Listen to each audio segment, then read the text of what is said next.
En cas d'échec de l'état de siège et du PDD-RCS, les parlementaires nationaux, le président de la République et son gouvernement seront les seuls responsables.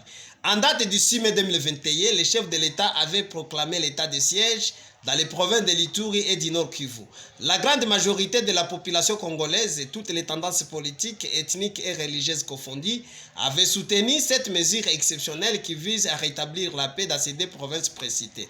Les gouverneurs militaires et leurs collaborateurs des différentes entités ont été nommés sous acclamation de la population.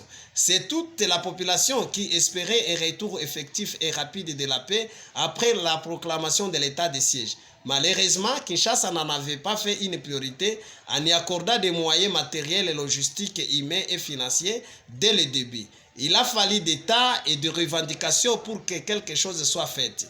Quelques mois après, les gouverneurs militaires des deux provinces auraient reçu une petite enveloppe insuffisante au regard des opérations militaires qui étaient prévues. Il a fallu des déclarations et des pressions qui venaient de gauche à droite pour que cela soit aussi fait. Ceci fait croire à l'opinion que la présidence de la République et le gouvernement accordent moins d'importance à la situation sécuritaire de l'Ituri et du Nord Kivu. Nous ne voulons pas de mascarade. On a besoin de la paix, rien que la paix. Il est impossible d'avoir la paix si les moyens ne sont pas régulièrement remis aux autorités provinciales de l'état de siège et aux militaires engagés au front. Les députés nationaux viennent de faire la 10e prolongation de l'état de siège. Curieusement, ils ne tiennent pas compte des moyens qui doivent accompagner l'état de siège. Nous rappelons que vous devez penser à vos électeurs en faisant une prolongation de l'état de siège tout en se rassurant des moyens d'accompagnement pour son succès. Vos électeurs ont besoin de la paix et ont besoin de votre sérieux dans la recherche de la paix. Battez-vous pour que les provinces concernées par l'état de siège puissent avoir des moyens. À défaut de le faire, vos prorogations répétitives de l'état de siège ne seront qu'un trompe-l'œil et une mascarade. Après la proclamation de l'état de siège, le chef de l'État a ensuite créé le programme DDRCS qui est aussi soutenu par la grande partie de la population de l'Ituri et du Nord Kivu.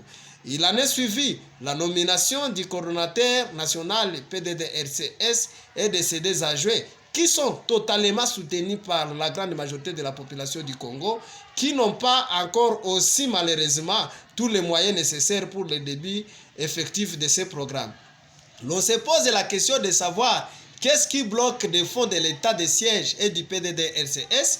Y a-t-il une personne qui se cache dans l'union sacrée, qui bloque et qui veut l'échec de l'état de siège et du PDD-RCS? Hier, c'était l'échec occasionné par la coalition FCC. Demain, qui sera la cause de cet échec? La prise de conscience et le réveil patriotique sont nécessaires avant le déluge.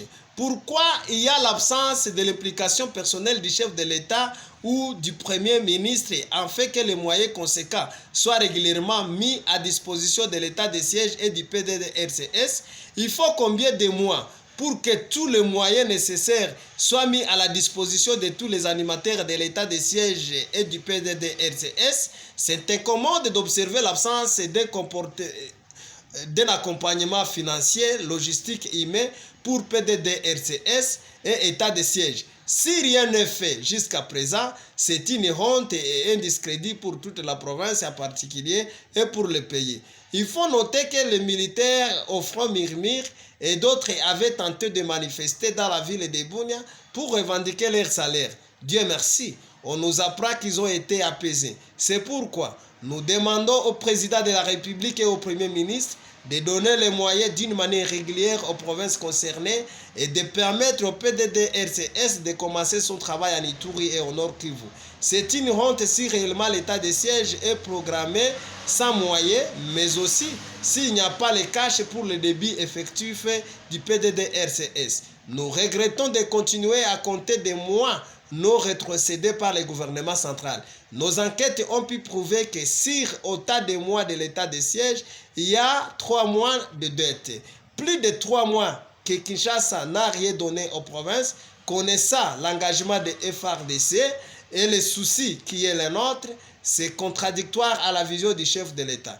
Ceux qui sont à côté du chef de l'État doivent travailler pour sa réussite et non l'assister pendant qu'il avance vers les fossés. Ce plaidoyer doit être considéré comme aussi une interpellation qui veut la réussite. Réagir conformément à cette inquiétude donnera solution. Et ne pas le faire, c'est accepter d'assumer les conséquences. Christian Chaouré, coordonnateur de jeunes leaders de la province de l'Ituri. Merci.